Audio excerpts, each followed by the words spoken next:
Moradores de Canasvieiras continuam irritados com a situação do Rio do Brás. As pessoas estão desorientadas por causa da pandemia. Esta é a opinião de um comunicador e humorista e de uma parapsicóloga. Olá, está no ar mais uma edição da revista Primer.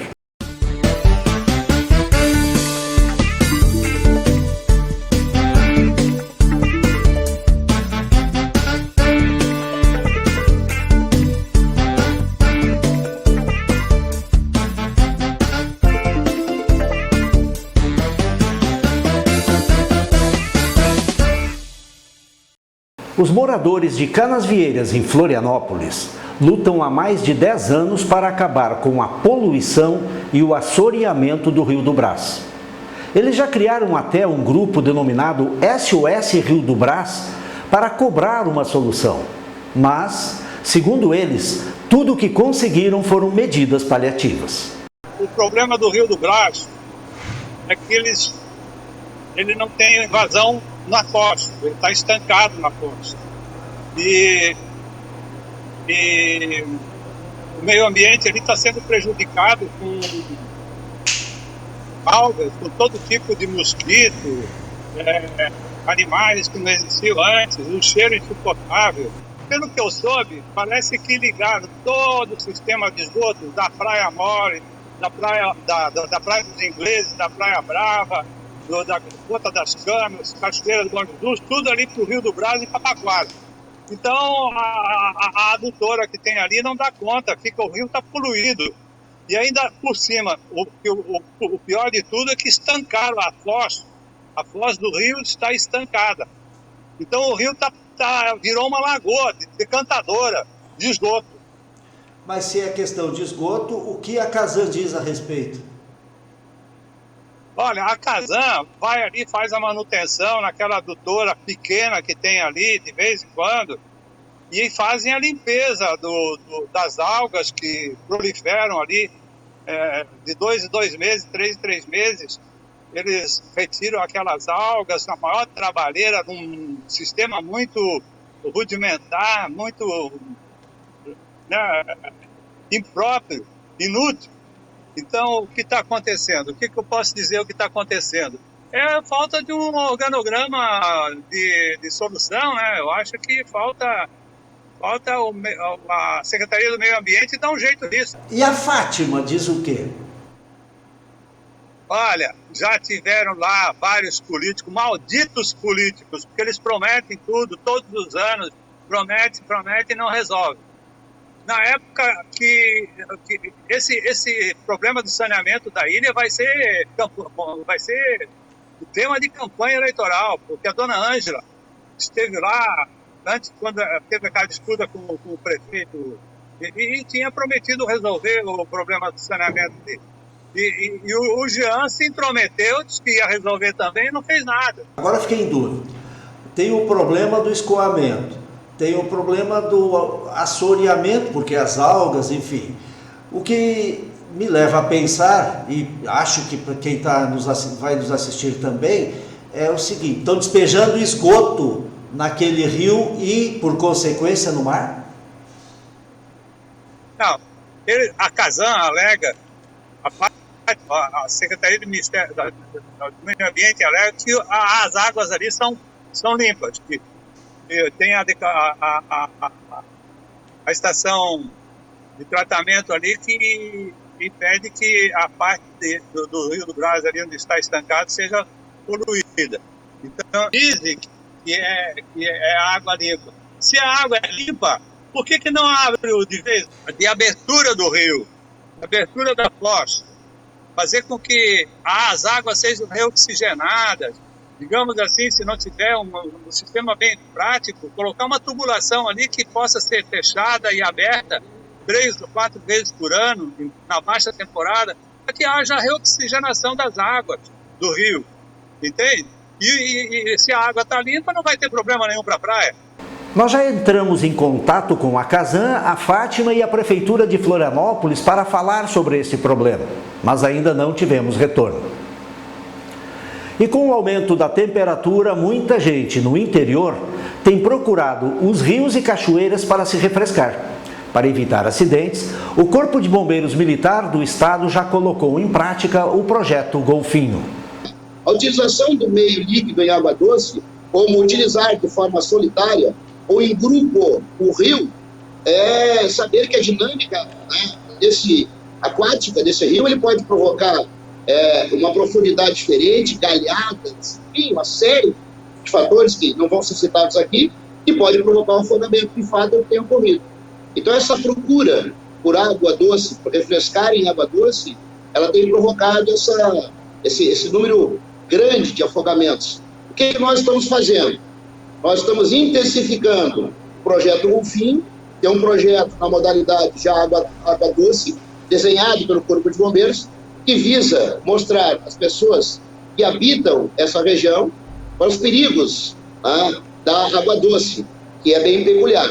E aí, então, uma inserção na grade curricular dos colégios municipais, para que essa disciplina seja uma disciplina não obrigatória, mas a título de informação para essas pessoas que moram aí nessa região, certo? Exemplo bem prático, aqueles moradores lá próximos à região de Goiôê, em Chapecó, que utilizam o Rio Uruguai, tem uma precaução para tal, certo? Mas aquele pescador, por exemplo, que está de forma solitária, na margem do Rio Pelotas, que faz isso aí há algum tempo, esse aí é uma pessoa que a gente precisa chegar até ele de alguma forma, solicitando ou obrigando a usar o colete em muitas situações, e aprender efetivamente a boiar. Então, isso é um trabalho constante que os bombeiros do Brasil têm feito. Outro alerta do Corpo de Bombeiros é para os cuidados com as pescarias nas margens dos rios. Procure não ir sozinho, tenha sempre um colete salva-vidas e evite ingerir bebida alcoólica na beira do rio. As pessoas estão desorientadas. A afirmação é de um humorista ao falar sobre a luta contra a pandemia de Covid. A parapsicóloga Arlete das Graças Torre tem a mesma opinião. Mais detalhes depois do intervalo.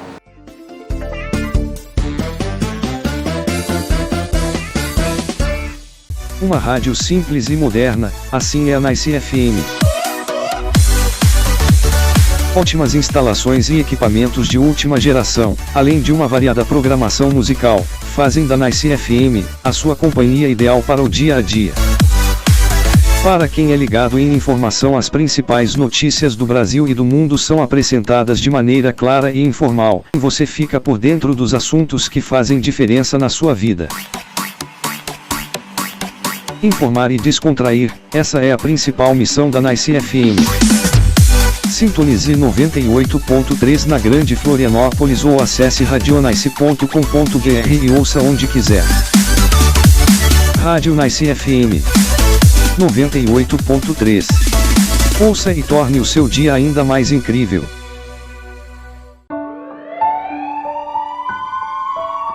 Todos os dias, milhares de pessoas precisam de socorro.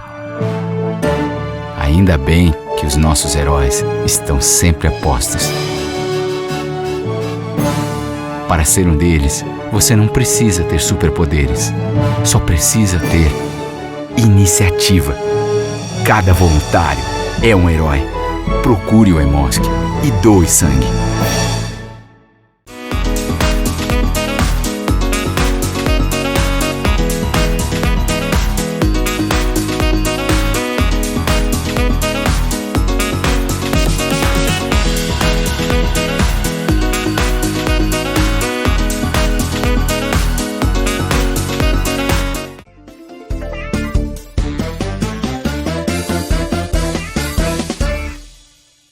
Estamos de volta com a revista Primer. O comunicador, humorista e cantor Tabira Estevam fala sobre este ano de trabalho, de pouco trabalho, por causa das restrições sociais. Na entrevista ele se mostra otimista com o próximo ano e fala também sobre a atividade de casamenteiro. Eu na verdade sou celebrante, né? A gente chama, né? Tem um celebrante de casamento, que é aquele que faz o papel, ao contrário, não posso nem fazer essa relação, né? Mas é aquela pessoa, aquele profissional que se incumbe de casar, né? De fazer o casamento dos noivos ali. por isso que eu ia até, está me arvorando a dizer que faz o papel de padre, mas não tem nada a ver, porque não é religioso, né? É uma atividade que você faz justamente para as pessoas que não são religiosas ou que não querem estar num ambiente religioso, seja pelo fato de dos noivos serem de crenças diferentes, né? E que está muito em voga. E você faz uma atividade profissional de casamento em vários segmentos, de várias formas, né? De vários segmentos. Ou na praia, o casamento budista, enfim. É uma atividade que eu já tenho feito há pouco tempo. Eu estou há 5 anos realizando, mas é algo que me cativa, me motiva há muitos anos já. Acho que até mais de 5 anos. Mais de 5 anos que eu fui convidado para fazer o casamento de um grande amigo, né? E eu disse, mas eu apesar de gostar, eu recito, gosto, fiz teatro, enfim, né? Disse, não, mas você faz muito bem. E eu acabei fazendo, nós temos uma cerimônia muito bonita, e daquela cerimônia foi despertando, e eu já fiz vários casamentos, né, como celebrante. E acabei me entusiasmando com essa atividade, Léo. Inclusive tem um para fevereiro agora já marcado, até semana passada, né? Nós paramos na pandemia, eu estava numa atividade muito grande, muito intensa nisso, algumas agendas ficaram abertas, outras canceladas, né, em razão da pandemia, que na verdade suspendeu toda a nossa atividade, né? Mas o que faz o celebrante, né? O celebrante justamente faz isso, a união, né? Eu faço uma preleção, eu faço uma aproximação, eu revejo a vida do casal, numa cerimônia muito bonita, muito aconchegante, que eu diria, muito próxima, né? E isso me satisfaz muito bem. Tu tem ideia de quantas pessoas você já fez casamento nesses 5 anos, 6 anos? E quantos ainda estão durando? Não, isso eu não tenho ideia. Sei dos 2 que moram em Florianópolis, que eu já fiz casamento para noivos de outros estados, inclusive, mas a gente acaba não tendo relação, né? Mas eu acho que já passa de 10, Léo.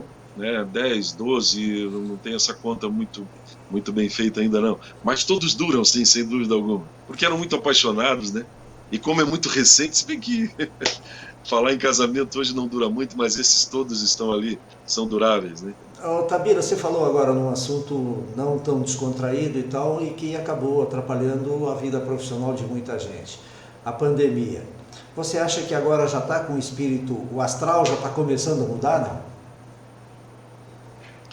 Já, as pessoas estão muito ansiosas, né? Todos nós, né? Pessoas, profissionais, sobretudo os profissionais da nossa área da comunicação, daqueles que dependem de ações de público, né? De ações de aglomeração, estão muito entusiasmados, mas ainda receosos. Nós estamos começando, né? Eu trabalho também como mestre de cerimônias, né? O Léo, você sabe disso, isso já há muito tempo, né? Desde 88, que eu sou animador de auditório, sou profissional mestre de cerimônias, eu sou mestre de cerimônias do Tribunal de Justiça, né, tenho feito vários dos eventos, não sou funcionário do TJ, eu sou contratado pelas empresas, né, mas todas as atividades relacionadas ao tribunal, geralmente sou eu que faço, a não ser quando a minha agenda não está aberta para isso, né. Inclusive, semana passada nós comemoramos os 130 anos de instalação do Poder Judiciário Catarinense, né? Cerimônia que eu fiz, e assim, a coisa voltou, né? Está voltando com todos os cuidados, com todos os protocolos que a gente segue, né? A máscara, o álcool em gel, o distanciamento. Nós temos observado que as coisas começaram a andar, estão mais intensas, e eu creio que já, a partir do ano que vem, ela possa ser mais intensa. Agora, é claro que a gente tem que ter esse cuidado, porque nós estamos aí ainda, nós não temos nem 50% da população com a segunda dose, né? Estamos caminhando aí, eu acho que 70% da primeira dose, e nós temos variantes, a variante Delta, se não me engano, né? Ela está muito ativa ainda, né? E perdendo pessoas queridas, né? Muito embora tenha diminuído muitos casos graves de internamento e de própria morte, né? Em razão da vacina, né? Mas nós estamos ainda num processo muito lento, e por isso eu acho que, sobretudo nós comunicadores, pessoas que são influentes, nós devemos dar exemplo de que nós precisamos nos cuidar, e é isso que eu tenho feito sempre, sabe? Apesar de depender dessa atividade, né? Para poder sobreviver, porque a minha vida é ganha pela comunicação. Me diga uma coisa com relação a isso. existe todo um cuidado, toda uma bolha sanitária, digamos assim, para evitar o contágio, para não ser contaminado. Durante esse período que você teve que trabalhar ainda antes do que hoje se chama de quase no fim da pandemia, te passou alguma preocupação no trabalho? Refletiu na tua comunicação? Sim, sim, sem dúvida alguma, né? As pessoas sabem, né, me conhecem há muito tempo, eu estou há 11 anos como o comunicador, eu sou o apresentador da Trimania, né? E a minha região de atividade é toda a Grande Florianópolis, o Sul e a Serra. E nós tivemos um período no início da pandemia, em março, agora fez um ano, né? Bem no começo dela, acho que foi em março de 19, né? Nós tivemos as atividades suspensas. Primeiro porque nós mesmos no estúdio, apesar de estarmos em poucas pessoas e mantermos o distanciamento, os nossos vendedores, a atividade foi suspensa também, era impossível. Até porque nós trabalhamos também com uma gama muito grande de pessoas idosas, né? E havia o cuidado da direção, inclusive, de suspender. Eles tomaram até essa atitude mesmo antes da decretação. Nós vamos preservar os nossos velhinhos, as pessoas, vamos ver o que dá. E eu passei 45 dias, sabe, Léo, por conta de uma atividade suspensa. E eu sou o tipo do trabalhador, do profissional que trabalha hoje para comer amanhã, né? Como qualquer um, que a minha atividade toda é uma atividade freelancer, né? Eu sou um profissional da atividade praticamente freelancer. E tive o meu salário assegurado, claro, felizmente, mas a minha outra renda, que compõe basicamente mais de 60% do que eu ganho, veio da atividade da comunicação como mestre de cerimônias, como apresentador. E esta realmente suspendeu praticamente 2 anos, mais de 1 ano e 8 meses, como eu te disse, voltamos agora. E ela era uma atividade muito intensa mesmo, eu praticamente todo final de semana eu tinha formaturas, tinha eventos, durante a semana alguns eventos, era muito intenso isso. E eu tive da noite para o dia, como todos os meus amigos, as pessoas que trabalham à volta, porque você sabe que a indústria do turismo e, sobretudo, do turismo de eventos, ela é muito grande, né? São muitos profissionais envolvidos e muita gente ficou desamparada mesmo, né? Amigos meus que foram para outras atividades para poder sobreviver, isso deu uma preocupação muito grande. Nós perdemos renda, né? Mas eu, felizmente, sempre tive uma vida muito estável, soube fazer os meus investimentos. Eu não sou um homem rico, eu não sou um homem que posso parar de trabalhar hoje, sem dúvida alguma, mas eu tenho uma vida muito confortável, muito organizada, que fiz ao longo de 36, 38 anos da minha atividade profissional. Então eu sempre soube me dar muito bem, porque eu estou na atividade freelancer desde 1998, quando eu optei sair de rádio e TV como empregado, né, e passar uma atividade própria, né, gerando a minha própria atividade. E eu aprendi muito isso, dos altos e baixos. Eu sempre tive uma reserva, né, e essa minha reserva financeira, ela foi inclusive na pandemia, ela foi comeu ali, né, mas graças a Deus eu consegui equilibrar e eu passei com muita tranquilidade, tenho levado com muita tranquilidade. Mas nós perdemos dinheiro, perdemos aquisitivo, mas não perdemos a vida, né? Isso foi mais importante. A preservação da vida é a mais importante mesmo. A atividade econômica, ela volta, se dá um jeito. As pessoas se desequilibram, elas se desorganizam, mas isso volta. Se você tem capacidade, talento, se você tem uma capacidade empreendedora, saúde, sobretudo e principalmente saúde, em função de uma pandemia, você retoma e retoma rápido. A pandemia mudou a forma de pensar de boa parte da população. Esta é a opinião da parapsicóloga Arlete das Graças Torre, que conversa agora conosco. Realmente, né, as pessoas estão, digamos, desorientadas com a questão da pandemia. O que a gente recebe no consultório todos os dias e agora nesses últimos 2 meses, novembro e dezembro, a gente tem entendido, né, que as pessoas se deram conta de que é quase Natal e de que elas não produziram quase nada nesses 2 anos, ou não tiveram objetivos a cumprir nesses 2 anos, justamente pela incerteza, né, pela incerteza do trabalho, pela incerteza do salário, pela incerteza da família. Então, me parece que as pessoas nesses anos elas pararam né, de criarem objetivos. Quando a gente não cria objetivos, as coisas acabam não acontecendo. Então, a gente pode dizer que as pessoas estão num ritmo acelerado, né, apesar da pandemia, mas que esse ritmo acelerado não os está levando a lugar nenhum.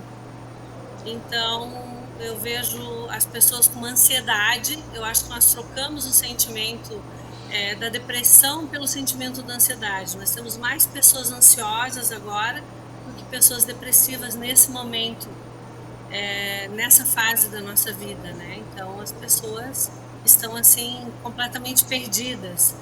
Tanto os adultos como as crianças. Como eu atendo muitas crianças e adolescentes, eu vejo as crianças também, né, não tendo um norte, justamente eu acho, por essa indecisão e por essa incerteza dos pais também.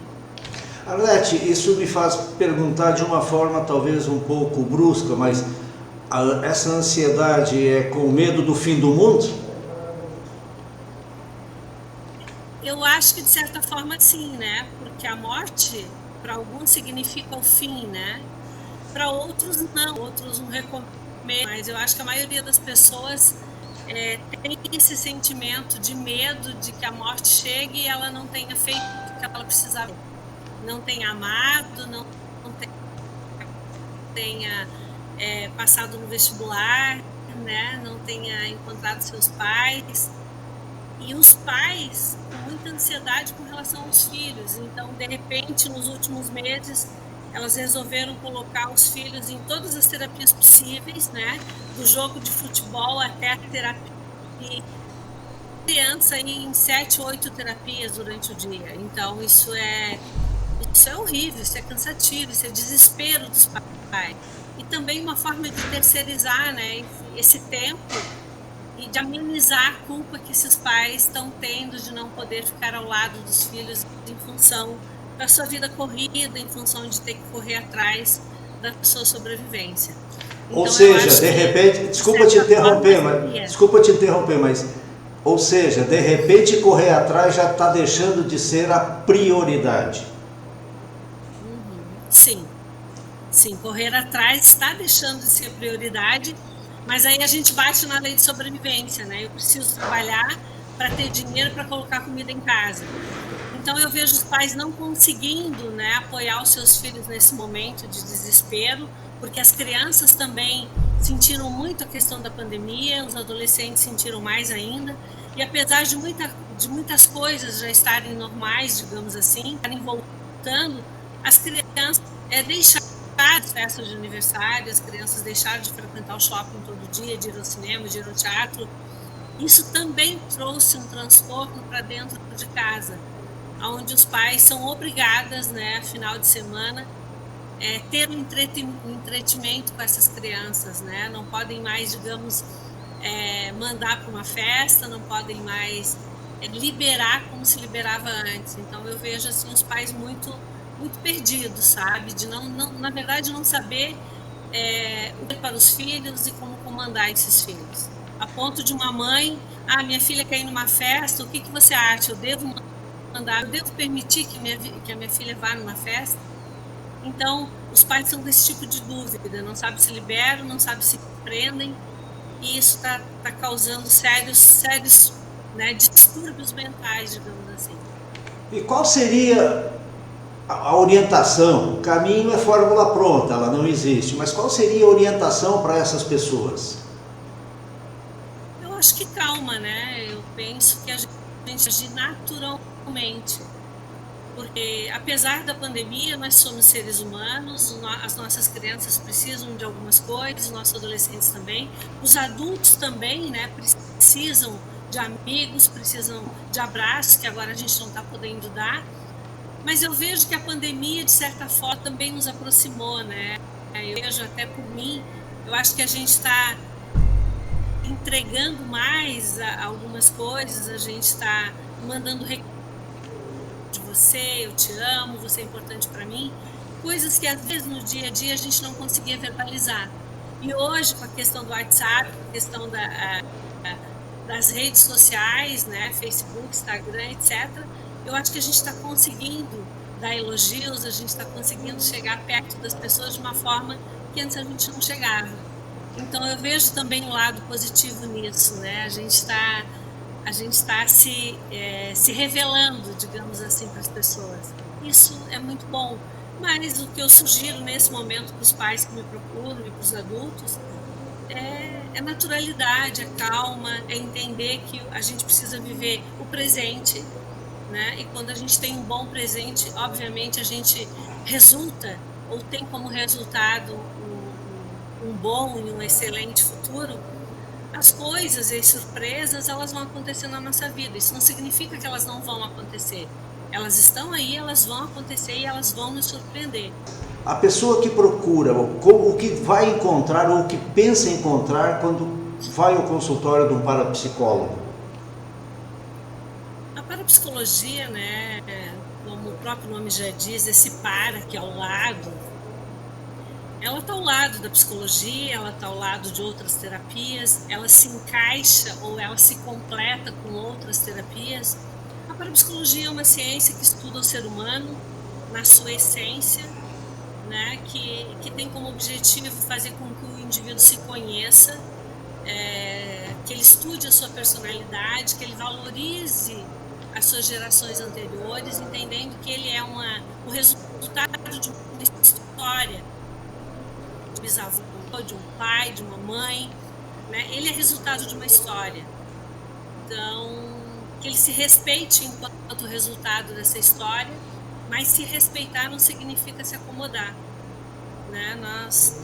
A parapsicologia entende que nós podemos evoluir a cada dia diante do conhecimento de quem eu sou. Então, a parapsicologia, ela, num primeiro momento, ela faz esse estudo de quem eu sou. E quando eu descubro quem eu sou, né, de onde eu vim, por que eu tenho algumas características, por que eu tenho alguma repetição de padrões, porque nós sabemos que 90% das nossas vidas nós vivemos de crença, né? Nós repetimos padrões. E a parapsicologia vem nos mostrar que a gente não precisa necessariamente repetir padrões que não são favoráveis a nós. Claro, que aqueles que são bons devemos e que nos prejudicam e que a gente pode mudar. Hoje não se aceita mais que o ser humano diga, olha, eu nasci assim, sou assim, me aceitem assim, eu vou morrer assim. Não. Hoje nós entendemos que nós podemos melhorar, que nós podemos evoluir, que nós podemos reprogramar algumas coisas. Então a parapsicologia vem e nos mostra que é possível essa reprogramação através do nosso subconsciente e através de reprogramação de situações pontuais mesmo, né? Do dar-se conta do que eu estou pensando, do dar-se conta de como eu estou agindo e conscientemente eu poder mudar essas atitudes diante desses acontecimentos, digamos assim. A revista Primer termina agora. Tchau, tchau e até a próxima edição.